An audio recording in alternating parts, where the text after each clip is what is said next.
నమస్కారం. Pakistan cricket drama company నుంచి తాజా బులెటిన్ మాట్లాడుకుందాం. అంతకంటే ముందు నేను మీ Gaurav Krishna. Welcome back to our channel wall poster. So ఈ రోజు వీడియోలో మనము యూటర్న్ వీరర్ గురించి మాట్లాడుకుందాం. అదేనండి, పాకిస్తాన్ యూటర్న్ వీరర్ గురించి మాట్లాడుకుందాం. పాకిస్తాన్ తీరు ఎలా ఉంటుందంటే, మేము ఆడము, మాకు కోపం వచ్చింది అని అలిగి కూర్చున్న పాకిస్తాన్ సరిగ్గా వారం తిరగక ముందే సర్లే పర్వేలాగో పోయింది, అంతో ఇంతో పైసలన్నా వస్తాయి కదా అని యూటర్న్ తీసుకుంది.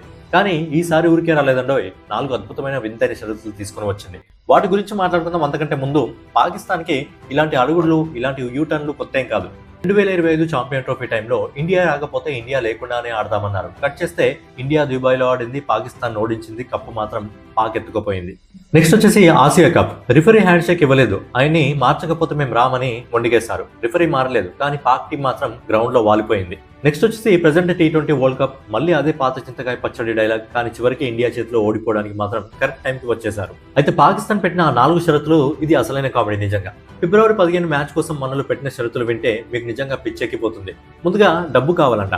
ఐసీసీ ఇచ్చే రెవెన్యూ పెంచాలంటే పాపం, ఎందుకంటే వీళ్ళకి సంవత్సరానికి దాదాపుగా 316 కోట్ల ఆదాయం ఐసీసీ నుంచి పాకిస్తాన్కి వెళ్తుంది. ఎందుకంటే ప్రెసెంట్ వాళ్ళ దగ్గర పిండి కొనేందుకు కూడా పైసలు లేవు. అందుకే క్రికెట్ ని అడ్డం పెట్టుకుని కలెక్షన్లు వసూలు చేస్తున్నారు. నెక్స్ట్ వచ్చేసి బంగ్లాదేశ్ ని ఏమనొద్దంట.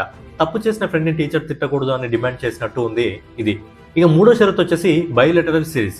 మాతో ఒక్క మ్యాచ్ ఆడండి ప్లీజ్ అని ఇండియా కాల్లా వెళ్ళ పడుతున్నారు. ట్రై సిరీస్ అంట, టెస్ట్ ఛాంపియన్షిప్ అంట, పగటి కలలు అంటే ఇవేనేమో. ఇక 4వ షరతు వచ్చేసి ఇది నిజంగా హైలైట్. చేతులు కలపాలట. అవును, మీరు విన్నది నిజమే. మ్యాచ్ అయ్యాక అందరూ వచ్చి మాతో షేక్ హ్యాండ్ ఇవ్వాలి అని రూల్ పెట్టాలట. అంటే గ్రౌండ్ లో ఆట రాకపోయినా బయట మాత్రం మర్యాదలు కావాలన్నమాట మనోళ్ళకి. సరే, ఇదంతా ఒకెత్తు అయితే ఈ రోజు మనలోకి ఇంకో గండం ఉంది. అదే USA వర్సెస్ పాకిస్తాన్. గతంలో అమెరికా చేతిలో దెబ్బతిన్న గాయం ఇంకా పచ్చిగానే ఉంది.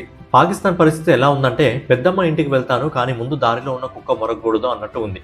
ఈ రోజు అమెరికా చేతిలో గనక మళ్ళీ దెబ్బతింటే ఇక ఇండియా మ్యాచ్ గురించి షరతులు పెట్టడానికి కూడా పరువు మిగలదు. చివరిగా పాకిస్తాన్ ప్రభుత్వం చెప్పిన స్టేట్మెంట్ ఏంటో తెలుసా? మా ప్రధాని గారు మళ్ళీ ఆలోచించారని. అంటే ఆయనకి అప్పుడప్పుడు ఆలోచనలు వస్తుంటాయనుకోండి, అది వేరే విషయం.